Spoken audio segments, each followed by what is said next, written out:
Boxing day test മത്സരം വിരാട് കോഹ്ലിയെ സംബന്ധിച്ച് പൂർണ്ണമായും വിവാദങ്ങൾ നിറഞ്ഞതായിരുന്നു. മത്സരത്തിന്റെ ആദ്യ ദിവസം മുതൽ വിമർശനങ്ങൾ ഏറ്റുവാങ്ങിയാണ് കോഹ്ലി മുന്നോട്ട് പോയത്. ആദ്യ ദിവസം ഓസ്ട്രേലിയയുടെ യുവതാരമായ കോൺസ്റ്റസുമായി മൈതാനത്ത് കോഹ്ലി ഏറ്റുമുട്ടി. ഇന്ത്യൻ പേസർമാർക്കെതിരെ ആക്രമണം അഴിച്ചുവിട്ട കോൺസ്റ്റസിന്റെ തോളിൽ കോഹ്ലി നടന്നുവന്ന് തട്ടുകയായിരുന്നു. കോഹ്ലിക്ക് മാച്ച് ഫീസിന്റെ 20% പിഴ നൽകാനും മാച്ച് റഫറി തയ്യാറായി. ഇതിന് പിന്നാലെ കോഹ്ലിയെ കൂകിവിളികളോടെയാണ് ഓസ്ട്രേലിയൻ ആരാധകർ സ്വീകരിച്ചത്. ഓസ്ട്രേലിയൻ മാധ്യമമായ ദ വെസ്റ്റേൺ ഓസ്ട്രേലിയ അടുത്ത ദിവസം പുറത്തിറക്കിയ പതിപ്പിന്റെ ഹെഡിംഗ് ക്ലോൺ കോഹ്ലി എന്നായിരുന്നു. ഇതിനുശേഷം മത്സരത്തിൽ ആദ്യ ദിവസം കോഹ്ലിയെ കാണാനായി മൈതാനത്തേക്ക് ഒരു ആരാധകൻ ഇറങ്ങി വന്നതും തോളിൽ കൈയിട്ടതും വലിയ വാർത്തകൾക്ക് വഴിവെച്ചു.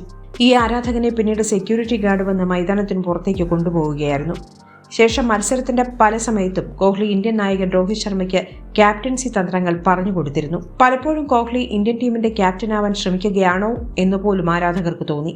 ഇതിനിടെ കോൺസ്റ്റസുമായി ഉണ്ടായ പ്രശ്നത്തിന്റെ പേരിൽ ഓസ്ട്രേലിയൻ ആരാധകർ വീണ്ടും കോഹ്ലിയെ ഗാലറിയിൽ നിന്ന് കൂകിവിളികളോട് അധിക്ഷേപിച്ചു. ആരാധകർക്കെതിരെ കോഹ്ലി സംസാരിക്കുകയും ഇത് നിർത്തേണ്ട സമയമായെന്ന് പറയുകയും ചെയ്തു. പിന്നീട് മത്സരത്തിൽ കോഹ്ലി ബാറ്റ് ചെയ്യാൻ വന്നപ്പോഴും ഓസ്ട്രേലിയൻ ആരാധകർ വളരെ വലിയ കൂകിവിളികളോടെയാണ് താരത്തെ വരവേറ്റത്. ഇന്ത്യയുടെ ആദ്യ ഇന്നിംഗ്സിൽ മികച്ച ബാറ്റിംഗ് പ്രകടനം കാഴ്ചവെച്ച ജയ്സ്വാളിനെ റൺഔട്ട് ആക്കിയതിലും കോഹ്ലിക്ക് പങ്കുണ്ടായിരുന്നു. മൈതാനത്ത് മികച്ച പ്രകടനം കാഴ്ചവെച്ച ജയ്സ്വാൾ കോഹ്ലിയുമായി വന്ന ഒരു ആശയക്കുഴപ്പത്തിന്റെ പേരിൽ പുറത്താവുകയായിരുന്നു. ഇതും കോഹ്ലിക്ക് വിമർശനങ്ങൾ നേരിടാൻ ഒരു കാരണമായി. ഈ സംഭവത്തിന് തൊട്ടു പിന്നാലെ കോഹ്ലി ബോളണ്ടിന്റെ പന്തിൽ പുറത്താവുകയുണ്ടായി. ഇതോടെ ഓസ്ട്രേലിയൻ ആരാധകർ കോഹ്ലിയെ വീണ്ടും അധിക്ഷേപിച്ചു. ഇതുകണ്ട് ദേഷ്യം കൊണ്ട കോഹ്ലി ഡ്രസ്സിംഗ് റൂമിലേക്ക് നടക്കുന്ന വഴിയിലൂടെ തിരിച്ചുവന്ന് ഒരു ആരാധകനെ രൂക്ഷമായി നോക്കി.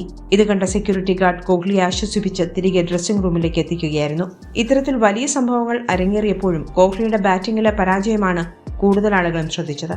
മത്സരത്തിന്റെ ആദ്യ ഇന്നിംഗ്സിൽ 36 റൺസ് നേടിയാണ് കോഹ്ലി പുറത്തായത്. എന്നാൽ രണ്ടാം ഇന്നിംഗ്സിൽ കേവലം 5 റൺസ് മാത്രമായിരുന്നു കോഹ്ലിക്ക് നേടാൻ സാധിച്ചത്. രണ്ടവസരങ്ങളിലും ഓഫ് സ്റ്റംപിന് പുറത്തു വന്ന പന്തിൽ അനാവശ്യ ഷോട്ടുകൾ കളിച്ച് കോഹ്ലി മൈതാനം വിടുകയാണുണ്ടായത്. ഇത് ഇന്ത്യൻ ആരാധകരെ വളരെ നിരാശപ്പെടുത്തുകയുണ്ടായി. മത്സരത്തിലെ ഇന്ത്യയുടെ പരാജയത്തിലും കോഹ്ലി അടക്കമുള്ള ടോപ്പ് ഓർഡർ ബാറ്റർമാരുടെ മോശം പ്രകടനമാണ് കാരണമായത്. ഈ തെറ്റുകൾ തിരുത്തി കോഹ്ലി അവസാന മത്സരത്തിൽ മികവ് പുലർത്തുമെന്ന പ്രതീക്ഷയിലാണ് ഇന്ത്യൻ ആരാധകർ.